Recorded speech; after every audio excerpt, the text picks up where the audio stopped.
Alright guys, welcome. This is just going to be a quick video about how to use Fog of War and Dynamic Vision. So, to get started, simply go to the Fog of War tab, select Enable Fog of War, and now Fog of War has been enabled on your map. So, if I want to change the fog color, simply select Fog Color, and then I have a list of options. I'm going to just stick with black for this tutorial, but I'll go with black transparent, which I'll talk about later. So, in order to get started with manual Fog of War, I simply click Reveal Hide Area, and then I can drag a section to reveal. Or if I want to hide an area, I hold Alt and drag that same section. This works especially well if you're just trying to reveal rooms, where you want things for players to see that they aren't next to. So, there we go. Now, as you may have noticed, it snaps to grid by default. If I want to ignore the grid, I simply hold down Shift, and then I can drag a freeform area. If I want to cover this freeform area or parts of it, I can hold Shift and just cover while holding Alt, which will basically just cover that area. So I can do that here for the pillars. Now, this Fog of War works in a pinch. If you need it quickly, then this is your go-to tool.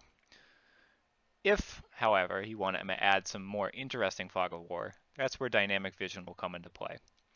So I'm just going to reset this layer so we can get using Dynamic Vision in a clean setting. So the Draw Wall feature is how you enable Dynamic Vision. As soon as you place a wall, Dynamic Vision will be enabled. If I want to delete the wall, I simply drag the two endpoints together and it'll be deleted. This might change in the future, but for now, this is how you do it. So I can quickly map out this area by simply just dragging walls together haphazardly. And then I have a dynamic vision mesh. So the nice thing about this is by default it snaps to grid, which works for most dungeons. But if you need to do something a little bit more freeform, you can drag a wall holding Shift. If you want to chain walls together, meaning another wall will drag immediately after you finish one, you can hold Control. Here I'm going to hold Shift and Control to trace this pillar. Pretty simple. Now, if I want to cancel this, because it's trying to chain to another wall, I just simply right-click. That will clear whichever tool I'm painting with. So, if I ever want to draw just a single wall without any real restrictions, no snap to grid or anything, I just can simply hold Shift and drag. As you'll notice, you're probably going to want to use the chaining, otherwise you get this weird artifact effect. So I'm just going to simply delete these. And there you go. So now you have some sort of dynamic vision.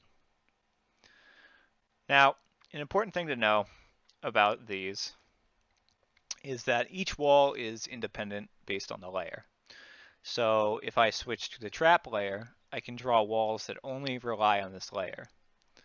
So in this room in the top left, I'm going to simply just trace a quick room that belongs on the trap layer. I can't notice any difference right now because this layer is currently visible. But if I was to hide this layer, you'll notice the dynamic vision gets disabled. This becomes pretty useful when you're building traps, which we'll talk about in another video. The last thing I want to mention about dynamic vision is how to limit a vision or a token's sight. So if you double click on the token, you'll be greeted by this menu and you'll see a sight field.